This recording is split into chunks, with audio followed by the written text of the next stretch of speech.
Friday will mark 67 years since a fire took the lives of 21 young boys just south of Little Rock. TV 11's Carter Threet shows us how generations are coming together to remember the tragedy.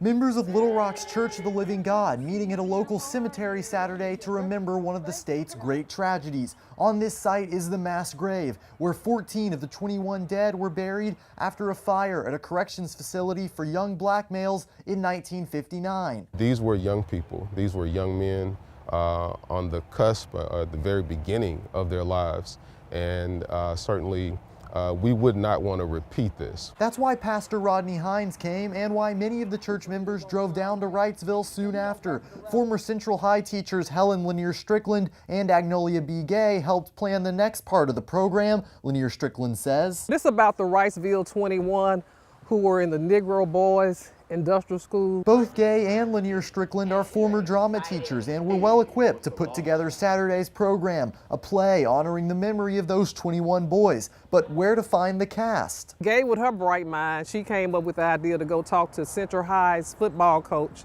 His name is Anthony Robinson, and he allowed us to use his young men because he wants them to get exposure like this. So that's how you get this, a gymnasium in Wrightsville full of people watching a play put on by young men with little acting experience and their coach. Oftentimes, our black young men get seen and get shown in a negative light.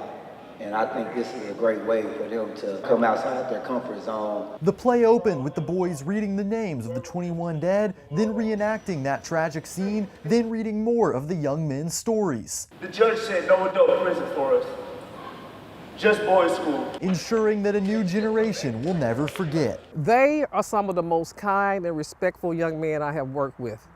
And they have grabbed a hold of this story and taking it to heart. In Wrightsville, Carter Thweet, THV 11 News. All right, Carter, thank you. Well, all of those killed in the fire ranged in age from 13 to 17. The governor at the time blamed state leaders as well as the school superintendent and board of directors, but no cause for the fire was ever determined and nobody ever faced criminal charges.